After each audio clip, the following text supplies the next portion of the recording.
The next President of the United States, Mr. Donald J. Trump!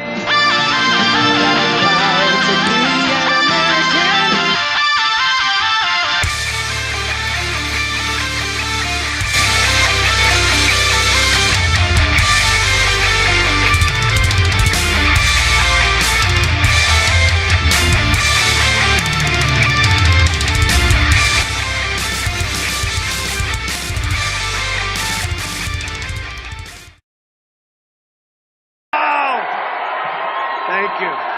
Thank you.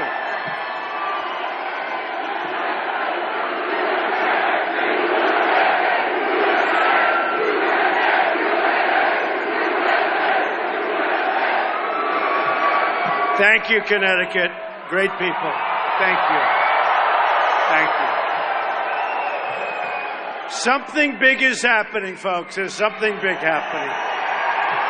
Something big. You know, you think this is bad? You want to go outside? You have thousands and thousands of people. Would anybody like to volunteer to give somebody outside your place? Yes? Well, I'm shocked. Look, I love Connecticut. I've lived in Connecticut. I have so many friends in Connecticut.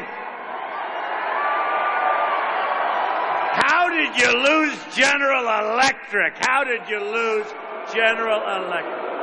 Bad governor. You got a bad governor. Any governor that would lose General Electric hasn't done his job, let me tell you. Bad governor. You know, before we begin, I just want to say that it's my honor. I've always loved this part of the world. I've always loved this state. Many years lived in Connecticut. If they get the taxes down, I'll come back immediately, okay? I'll come back. Believe me. But you know, I was called a month ago by Make-A-Wish. We all know Make-A-Wish. An unbelievable outfit. Great, great people, right? They're great people. And they said there's a young man who wasn't feeling the best, and he wanted to meet Donald Trump. Now, that's a problem because he's really, really smart, but in this case, maybe he could have done better, right? But his wish was to meet Donald Trump.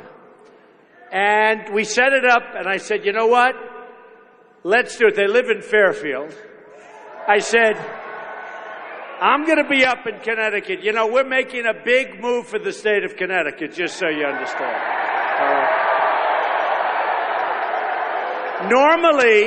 Normally that wouldn't happen because a Republican, in theory, doesn't win Connecticut and all that. We have the head of the Republican Party here, right there. Good man. But we're going to put a heavy move because, look, your taxes are through the roof, too high. I'm going to read some statistics to you. You're not going to believe it.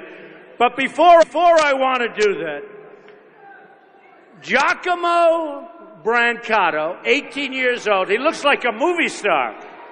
I said, Giacomo, you're feeling great. And he's in remission.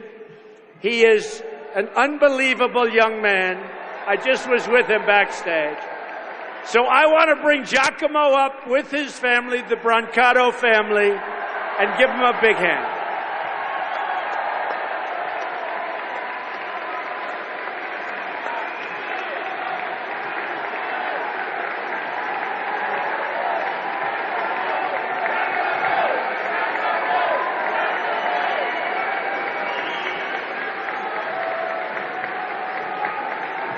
So I said, if I introduce you, Giacomo, with all those cameras, look at those cameras. They're the worst human beings in the world, but they're the worst. But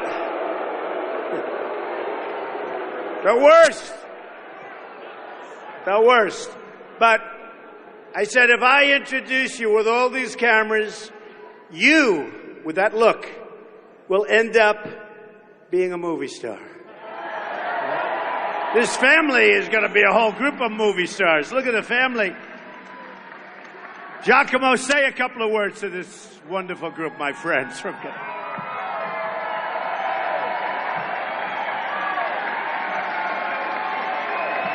Hi, everyone. Some of you probably know me. My name's Giacomo, and I'm a big supporter of Trump. And, just everyone, vote for Trump, make America great again.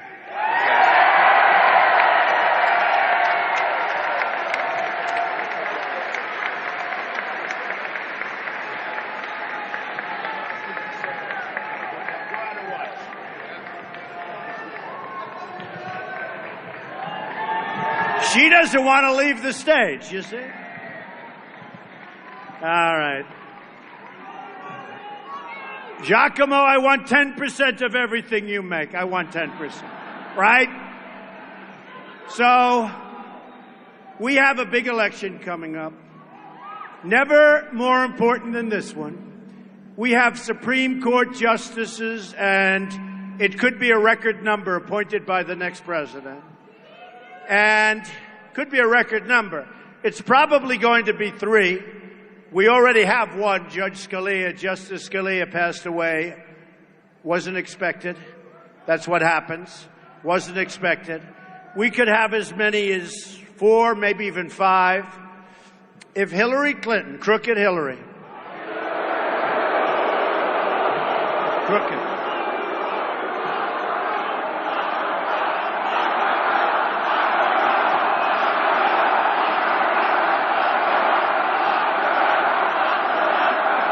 Terrible. You know what we're saying, right, folks? You know what we're saying. By the way, 33,000 missing emails. Think of it. 33,000. Now, she said that it was for the wedding, Chelsea's wedding. I give that 5 or maybe 10. And she said yoga classes, right? I give that 2. What happened to the rest? And now you see they're coming out galore. Now they had 1,000 come out, and they had a couple of more come out. And now it's finding out that it's pay for play, which is illegal. 100% illegal.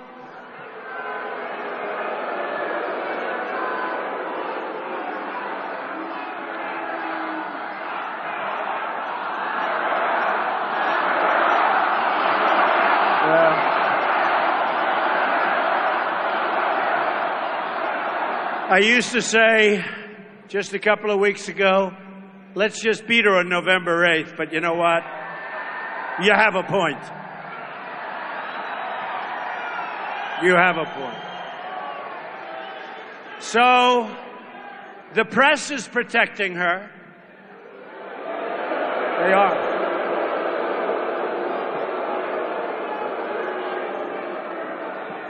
The press is totally protecting her. Do you ever notice she comes out, reads a speech, and then goes away for a little while? No press conference in, 255 days or something like that? No press conference. And when she had like a friendly group of people asking her questions, that didn't work out too well.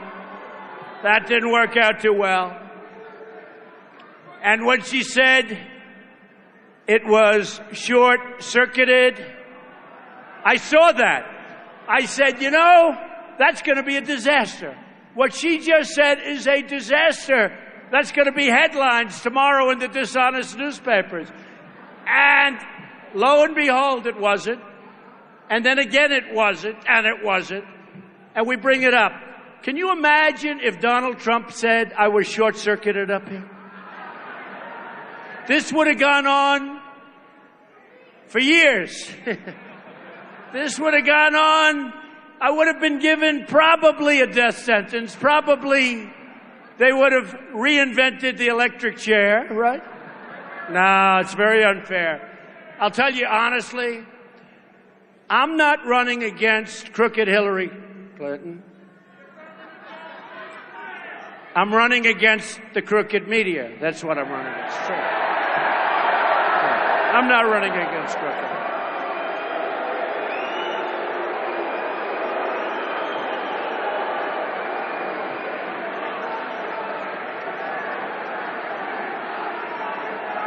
True. It's true. You know, true. We're all running. You know, we're together. We're together. We have something that's going on that's unbelievable. Get him out. Get him out. Get him out of here. Get him out of here. All right. We have a movement going on. Look at this as an example.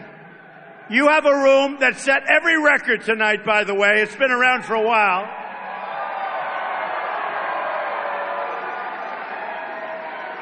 We put some loudspeakers outside. You have even more people outside than you have inside. It's a Saturday night in Connecticut. You do have other things to do, I know that. But what's better than being at a Trump rally, right? Make America great again. Make America great again. So,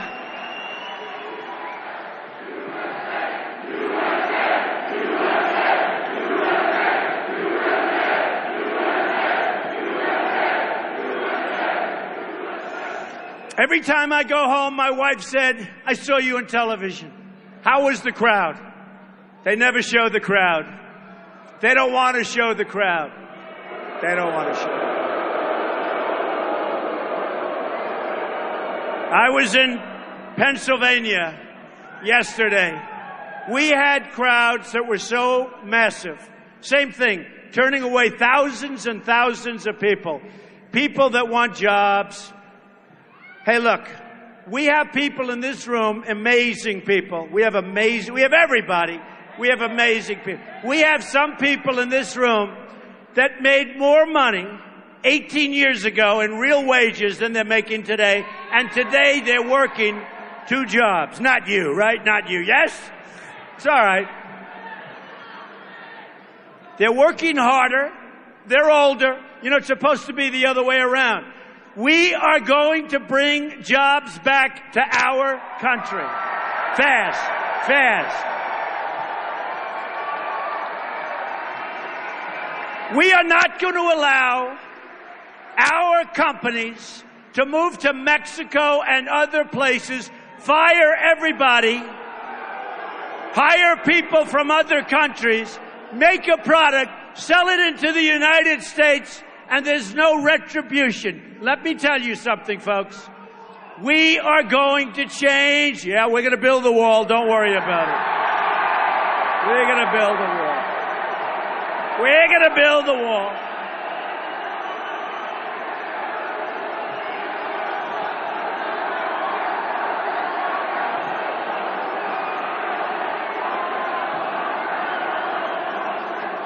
We're going to build the wall. Build the wall. And ready, I'm ready. I think you've heard this. And by the way, this is 100% certain, okay? I'm telling this to Giacomo.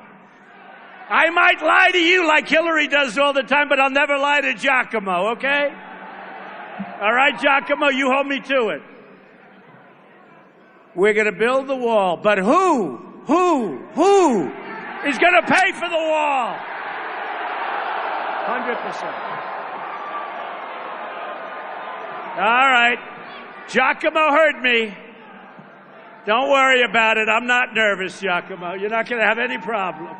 So, these politicians come up to me. You know, we had the debates, and I know all the politicians. I used to be establishment.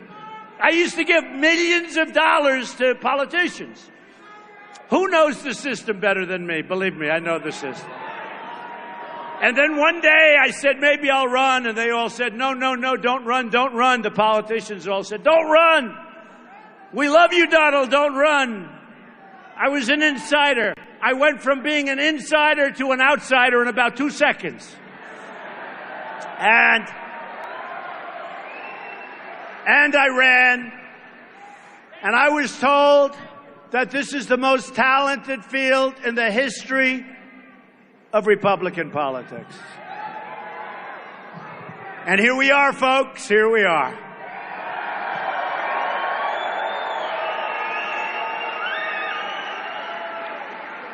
And a lot of politicians would come up to me, and they used to say, Donald, I can understand strong borders. And we have to have strong borders. You remember on June 16th, I talked about illegal immigration, right? Illegal immigration. The Border Patrol agents, 16,500 endorsed me. Sheriff Joe Arpaio endorsed me. That tells you, Sheriff Joe. And by the way, the fact that it's about 190 degrees in this room makes me appreciate the people of Connecticut even more so. Man.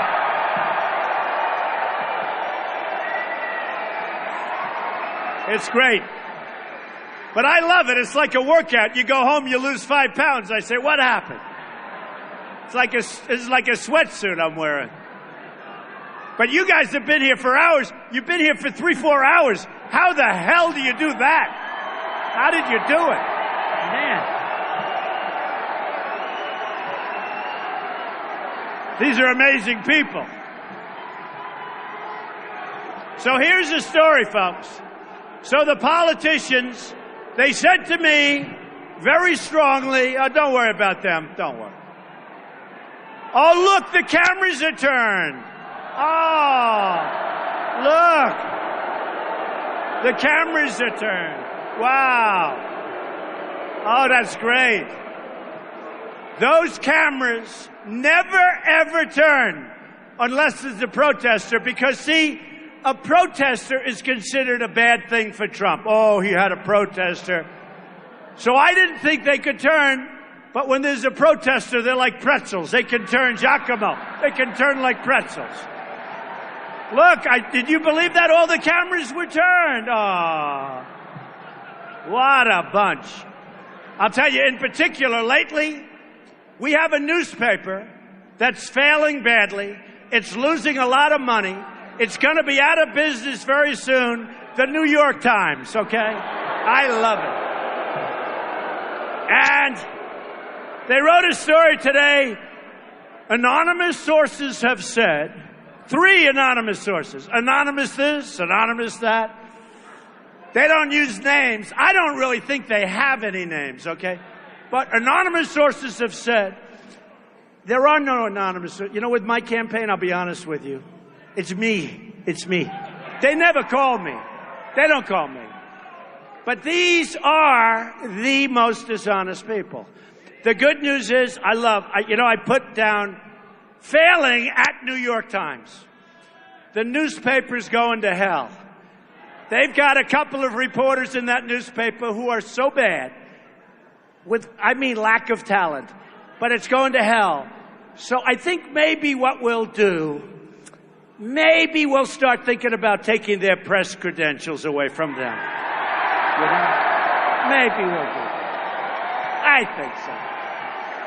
I think so. You know, when they write dishonest stories, you can't read them. There's so much. You can't read them. There's so much. I'd be reading all day long. When they write dishonest stories, we should be a little bit tough. Don't we agree? You know? Real garbage. They're garbage. It's a garbage paper. Okay, so here's the story, folks. Talking about garbage.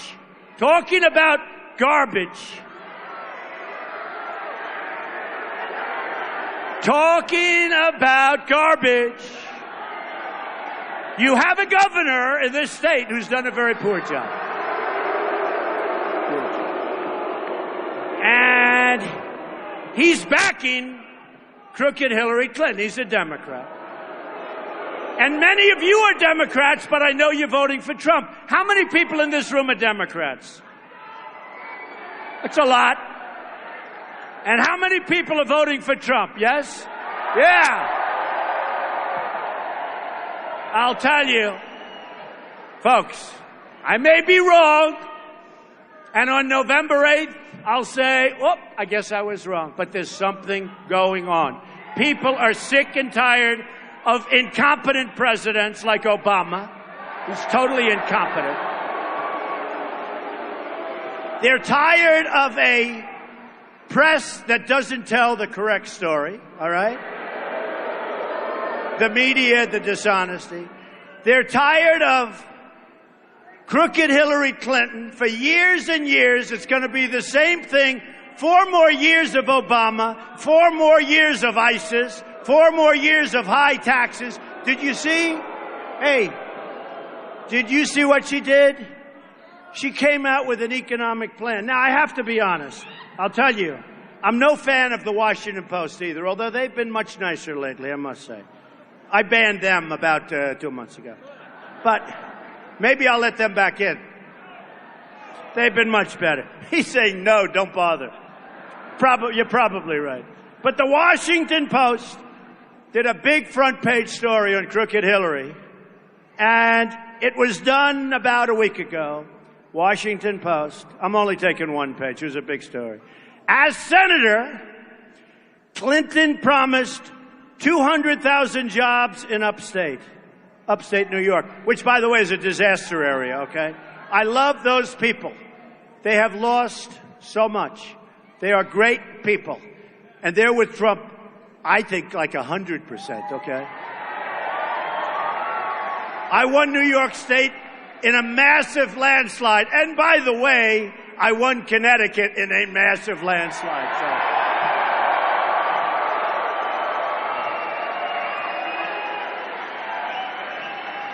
So it says here, as senator, I'm adding one word, crooked Clinton promised 200,000 jobs in upstate. Tell you who got the jobs, her consultants got the job. In upstate New York, her efforts fell flat. Look at that. Okay, you got it, cameras? Oh, now they're turning away. You see, now they're turning away. They don't want to see that. They don't want to see it. No, they don't want to see that. But her efforts fell flat. And I'll tell you the story because I was there. She was running for the Senate. She made all sorts of promises, and the promises were not kept, okay? They were not kept. And New York State, upstate New York, became a disaster area. What happened is the jobs left for Mexico and other places. She couldn't get anything passed except the name on a small building someplace. She had no power in the Senate. People didn't respect her. She had no strength. She needs the right temperament. She's a weak temperament. Although the Secret Service agent said she's essentially crazy, so I believe her. And these guys know her pretty well. But, you know, she said, I don't know if you heard her not so long ago, reading off a teleprompter, I assume. She goes, you ever see her stand up in front of 8, 9, 10,000 people without a teleprompter? Now, maybe. I don't think so. But she's reading off, and she said, I don't like Donald Trump's tone. I don't like Donald Trump's tone. And I thought about it. So, Giacomo, she said she doesn't like my tone.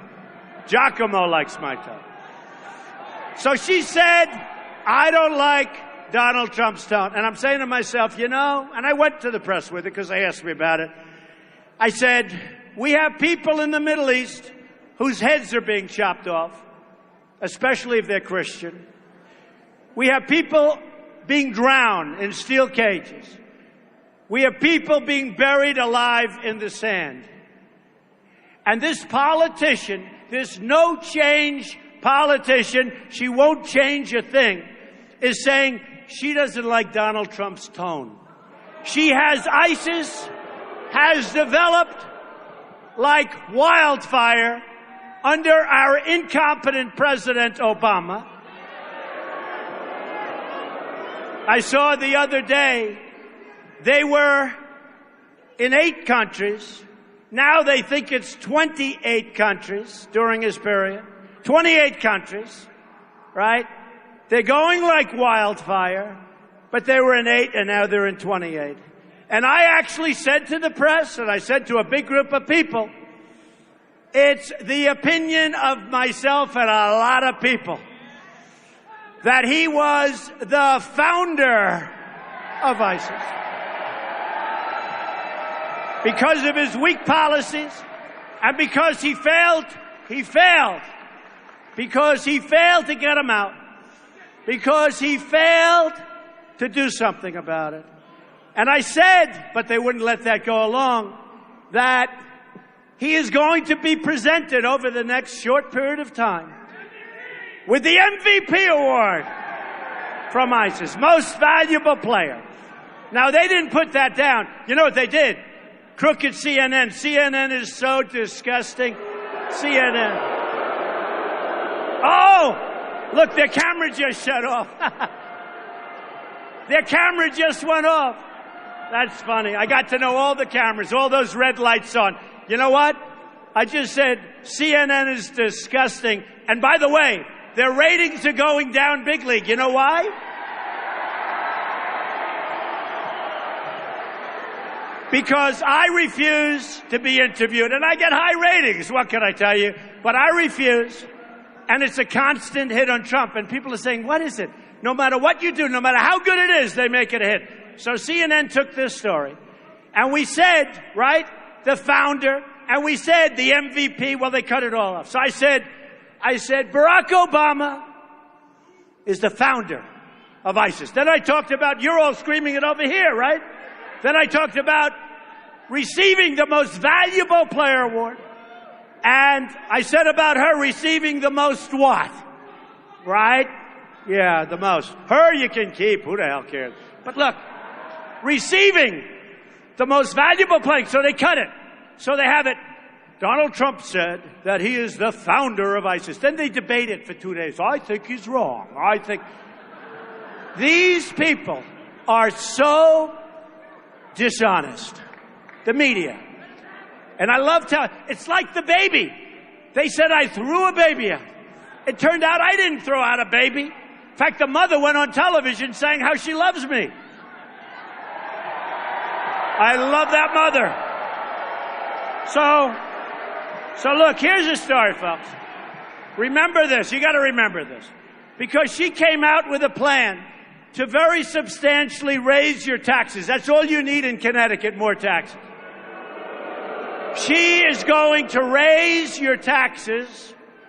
She's going to raise your regulations for your businesses, which is going to put everybody out of work. Obamacare, she wants to keep and make it more expensive. And you're going to have, by the way, you are going to have increases come November, the likes of which you have never seen on your horrible Obamacare. Remember, keep your plan, keep your doctor, all a big lie. Remember the scam artist, the young, semi-smart guy that came out, and he scammed the public, and he was bragging to his friends. Unfortunately, one of them had a camera on. He was Gruber, my man, he remembers. See, the problem is people forget, but I won't let them forget. Gruber, what was his first name? Jonathan Gruber. You're very good. Jonathan Gruber. And what school did he go to? He taught at a school. Jonathan Gruber from MIT. My uncle was at MIT. For many years a teacher at MIT, a professor. Jonathan Gruber of MIT, mark it down. Remember he said the whole deal is a scam? And he was bragging to his friends. I don't know what kind of a friend, but he had his cell phone running. I don't think it's a good friend. But you know what? Probably his so-called friend was even incensed at it.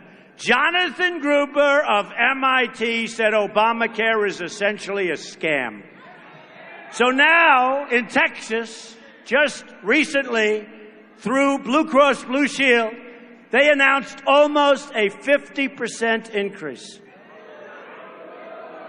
Almost a 50% increase. Now what's going to happen is on November 1st, remember this, folks, on November 1st, they are going to announce earth-shattering, election-shattering, an increase that's so big that you will never, ever in a million years vote for Hillary Clinton. But remember this, they want to delay, and I tell you this to the Republican Party, you better get tough. They want to delay it till December 1st, till after the election. Don't let it happen. So here's the story. Washington Post, she did not fulfill what she said. It's a wasteland. What happened and what she did was a disaster. The people in upstate New York hate Hillary Clinton. They hate her. She lied to them. She lied to them. She lied to him. You have to go up there. Her husband, Bill Clinton, who, by the way,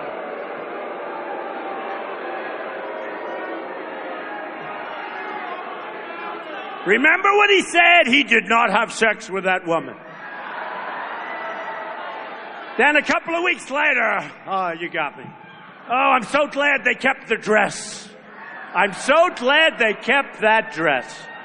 All right? It's great. You know why? Because it shows what the hell they are. All right? It shows what they are. So here's the story. As Senator Clinton promised 200,000 jobs. Now, here's in the New York Post very recently by a great writer, Steve Quazzo, how Donald Trump helped save New York City. Huh? Long before Donald Trump stamped his name in gold on buildings around the world, posted snarky midnight tweets, that's true, and joined the race for the White House, he was New York's most important and bravest real estate developer. I did a good job. I did a good job. Whatever you think about his political views, all right, I understand that. But they say, or his campaign, they say it's crazy. It is pretty wild, let's face it. Trump doesn't get enough credit for being a transformative planner who is in love with the city of New York. I'm also in love with Connecticut, by the way. So. I'm really in love with our country.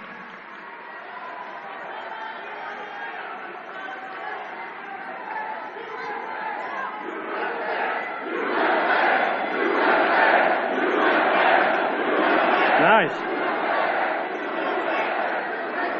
Trump waded into a landscape of empty Fifth Avenue storefronts. By the way, New York City was a disaster. You remember. Nobody wanted to invest. It was over. Remember President Ford said, go to hell. It was over for New York. It was going to go down the tubes. Trump waded into a landscape of empty Fifth Avenue storefronts. The Dust Bowl muggings and ground around Central Park and a Wall Street area, seemingly on its last legs as companies moved out. Does that sound familiar? Companies were moving out like crazy.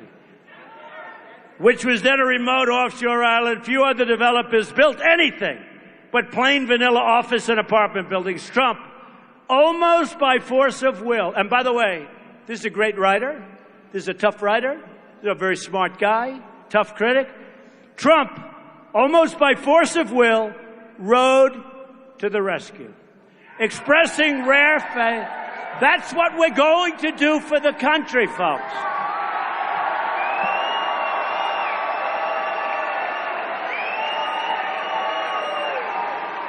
Now, this is a long article, and then it talked about a lot of the jobs that I've done. Expressing rare faith in the future, he was instrumental in kick-starting the regeneration of neighborhoods and landmarks almost given up for dead. Now, in all fairness, because hey, look, I have like 80 people. She's got 1,000. They're hiring like crazy. We're doing great. We're raising a lot of money. I'm putting up my money for me. I'm raising money for the Republican Party. I'm raising money for the Republican Party, but in the primaries, I put up my money. Here, I'm putting up a lot of money, folks. I got a lot of money in this. Boy, I'll tell you what. But I'm not going to be controlled by lobbyists. I'm not going to be controlled by specialists.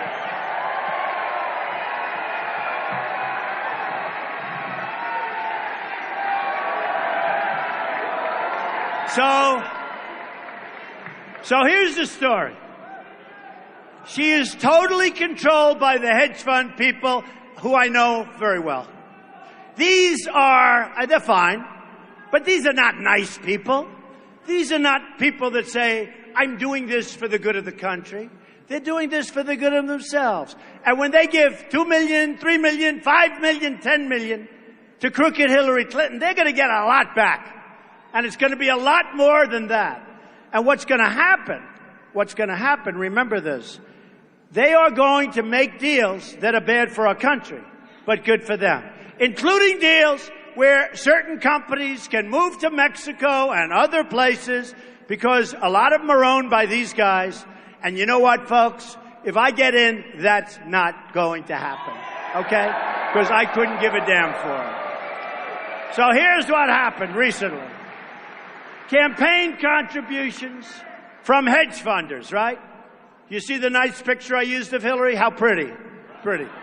See how pretty she is? Now, they gave me a very bad picture of her. They gave me a picture that wasn't representative of what Hillary looked like, and I said, I'm not using that picture.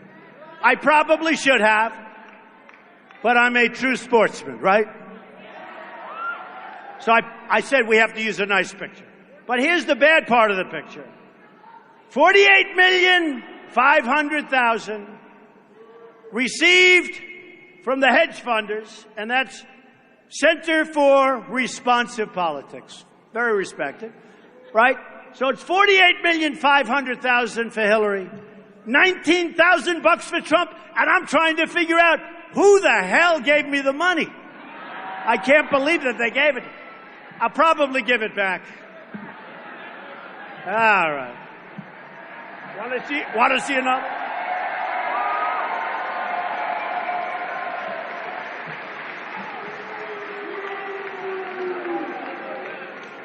Total national debt. So when Obama became president, he has now doubled our national debt. And I'll tell you the problem with that.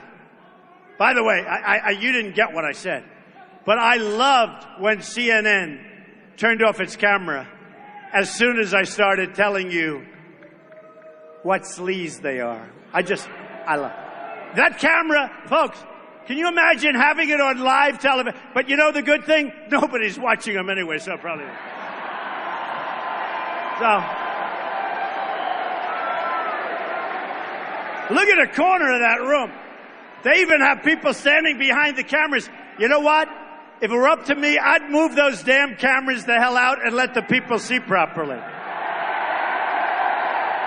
I'd move them out. So here's our president. Here's our president, who is, by the way, going to go down as perhaps the worst president in the history of this country. Believe me. Believe me. So here's our president. He's doubled our national debt, and yet our country's a mess. Our roads haven't been built. Our infrastructure, our tunnels, our bridges, our hospitals. Nothing's working. We have bridges. Many of them are in danger of falling down. You see the reports. So we have this massive debt. We've taken in money. He's wasted it.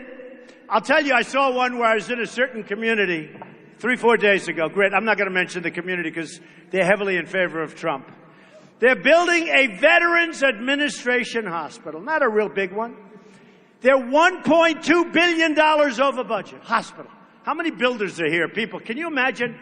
$1.2 billion over budget. Now, I would be willing to bet that some of those subcontractors and contractors, I love our contractors, I love our subcontractors, but we have to be smart because they're smarter than people that went to Harvard and Wharton and Yale. And some of them don't even speak the language well, but they're smarter. So this is a hospital built in our country, not so far away. $1.2 billion cost overrun. What about that? And this is just standard. I'm building a hotel on Pennsylvania Avenue, right next to the White House. I said, I don't give a damn. I'm coming to Pennsylvania Avenue one way or the other. Trump International. It was the old post office building. It was the old post office building. It's one of the most beautiful buildings in the country. Can you imagine I got it through the Obama administration? Does that tell you how good I am? Does that tell you? I actually told my people, I said, no, we won't. It was one of the most hotly contested jobs in the history of the GSA. And by the way, the GSA people are very professional. We have some very good people in government. With a little leadership, this country is going to sail. It's going to be so beautiful. It's going to be so beautiful. Anyway, we're building a very, very complex super luxury hotel. It's going to employ a lot of people.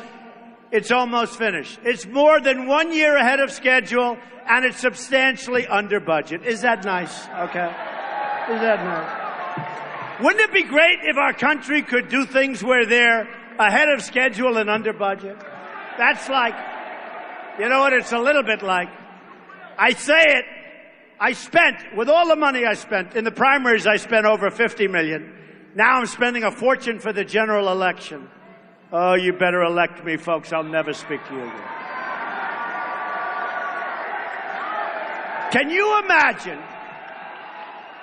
you imagine how badly I'll feel if I spent all of that money, all of this energy, all of this time, and lost? I will never, ever forgive the people of Connecticut. I will never forgive the people of Florida and Pennsylvania and Ohio. But I love them anyway. We'll see. I think we're going to do very well. You know, we had a thing in Europe. Now, I have a lot of investments in the United Kingdom. Great investments, great things. And you remember Brexit. And they all went. And as you know, the UK took a big vote. They took a big vote. And it was a vote that ended up exactly as I predicted. Yeah, you can get her out. Get her out.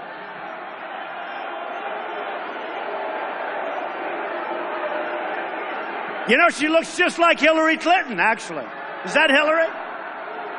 Hillary, is that you? Hillary wants to find out, how do you get these crowds, right? How do you get these crowds? Goodbye, Hillary. Bye.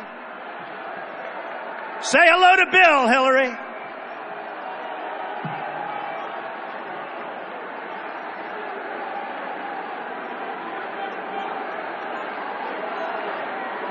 You know, I'm talking and I see this like crazy person screaming and I didn't know friend or foe. But then I watched and I could see she was nuts. All right. So look, we have such an important election. I want to talk to you for a couple of seconds about how bad your governor is. He's a very unpopular guy. He's done a very poor job for Connecticut. I'm telling you, we have one of the past great people of General Electric in our audience. Where is John? Where is John? Oh, there's John, the great John Myers, right? One of the great people of General Electric. Can you believe, John, they're leaving? Your company is leaving. You wouldn't leave if Trump were governor, I guarantee you that. Is that right? They're going to be. And you know what? They had very bad representation in Connecticut because that's something that never should have happened. Do you agree with that? The great John Myers, folks. Sorry. And much more importantly, his incredible wife. That's good. We love having you both here. Thank you. Pretty soon he'll be up in Boston. He won't be here anymore. Can you believe it? I can't believe General Electric, one of the great monster, great companies, you lost it. So you got to vote for Trump. You've got to vote for Trump just as a signal to your incompetent governor that you're not going to take it anymore, okay? You got him. You know, he changes his name. I thought it was Daniel. Then I thought it was Dan. Then it's Daniel. Daniel? I never heard of Daniel, right? Where is he now? You're good at this stuff. Where is he now? Daniel? It's Daniel Malloy. That's right. Well, he wants to be saved. He wants to have his career saved. You got to do it. You know what you do? Do it as a protest vote against your governor for losing General Electric. And wait till you hear the stats, because I have a statistician who's unbelievable. This guy loves being a statistician. Me, I wouldn't like it. By the way, policeman, thank you very much. What a great job you did of getting rid of Hillary. What a great job you did. Thank you, man. Man. By the way, how great are our police? They're great. And it's about time we treat them with the respect that they deserve, okay? So listen to this, folks. This is a statistician who works for me. He considers it the most exciting job. His wife thinks he's unbelievable. She is so impressed with him. Connecticut has lost 1 in 3 manufacturing jobs since NAFTA. Bill Clinton signed it. The Fairfield region has lost 1 in 3 manufacturing jobs since China joined the WTO. Since 2000, the number of unemployed people in Fairfield has more than doubled. Good luck, folks. By the way, relax, don't move. The good news is you can't move because you can't get anything for your house, so don't worry about it. Can't sell your house. Not like you're going to be offered a fortune for your house, so just relax. Riding to the rescue. We're going to bring jobs back. We're going to bring everything back.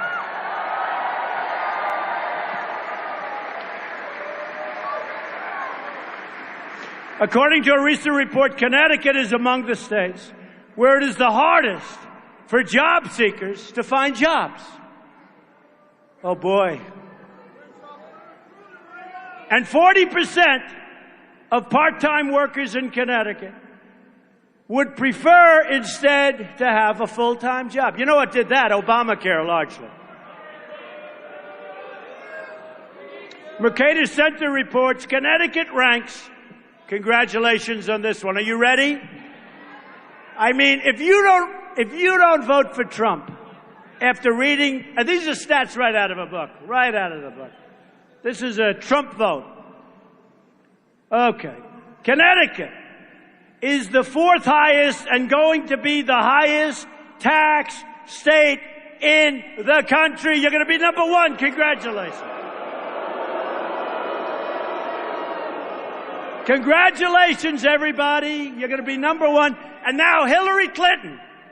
Hillary Rotten Clinton is going to raise taxes by $1.3 trillion. Congratulations.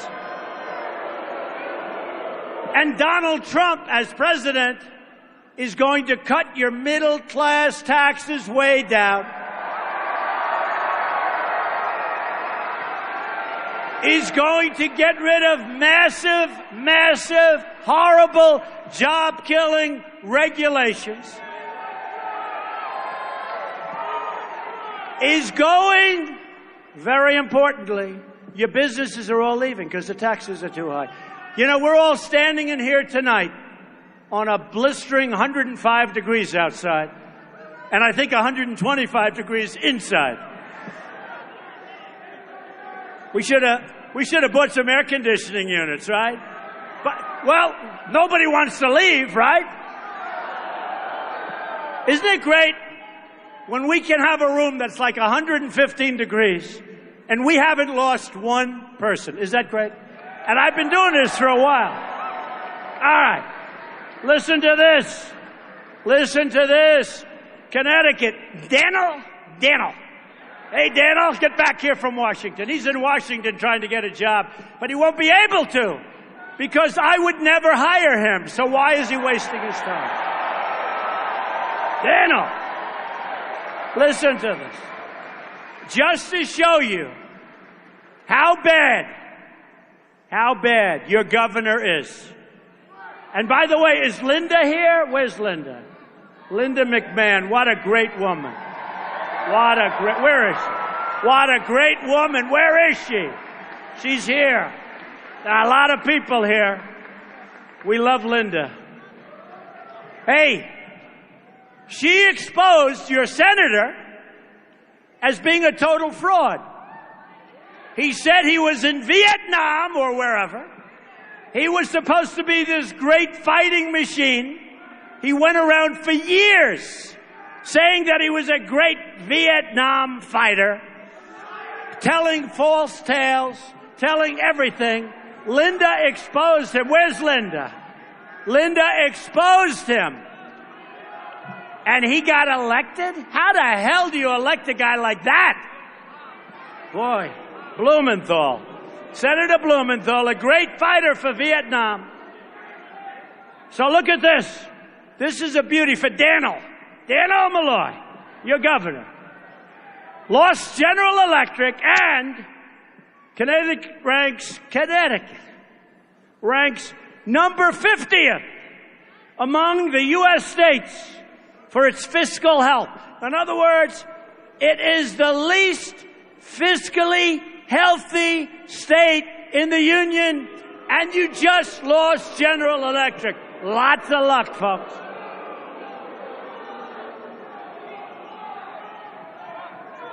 The U.S. Department of Education, which we're going to cut very bigly, we're going to bring it all back locally, we're going to get rid of Common Core. The U.S. Department of Education reports Connecticut is expected to have the nation's third fastest decline in students enrolled in high school over the next 10 years. It will probably be number one fairly soon. Congratulations, people. Hey, am I depressing everybody? Don't be depressed. You know, when I made my convention speech, and we did have 4 or 5 million more people than Hillary, but that's okay. But when I made, a lot of people, the critics, they said it was dark. It wasn't. It was optimistic. I was saying we have problems.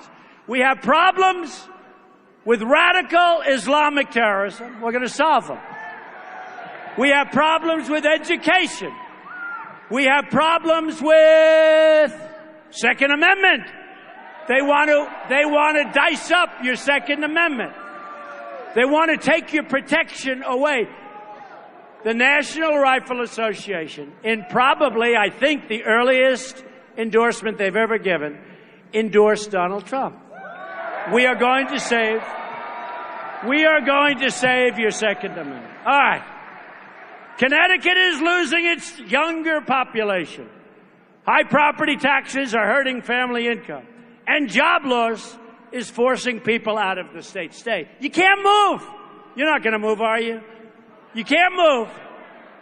You can't move. Don't worry. Your house will be valuable again. Can't move. You can't sell your house. You can't move, okay? I like that. You know, I'm going to keep you here, and then we're going to bring companies back. We're going to bring jobs back, and you're all going to say, thank you, Mr. President.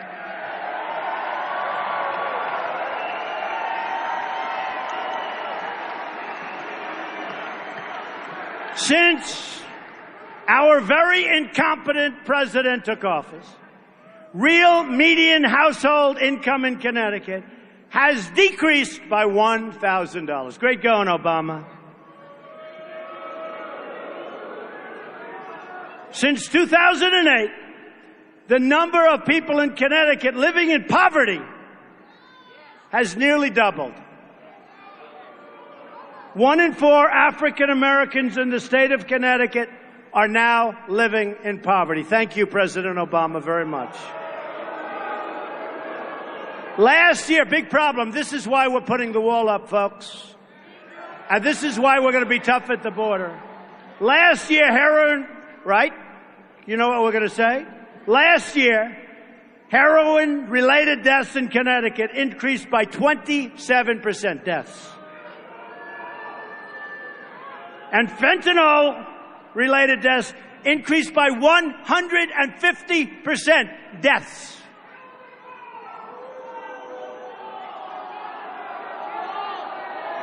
According to a new study by the U.S. Department of Justice, Mexico is the primary supplier of heroin coming into the United States. Okay. Doesn't it just make you so angry? Really? So, we're going to build it. Don't worry. Don't even think about it. I have a good group over there. They are serious wall people. Don't even think about it. So I just want to tell you, and we're going to end on this. We're going to have strong borders. We're going to build a wall. Mexico's going to pay for the wall. We're going to stop people. And by the way, our Border Patrol agents are so amazing. It would be very easy for them to say everything is perfect, everything is fine. Come on, keep going through like we're Swiss cheese. But you know, they're amazing. They want to do their job. They're incredible. We will have strong borders. I'm going to give an immigration speech. We're going to stop illegal immigration. We're going to make a policy speech in 2 weeks, and I think you're going to like it.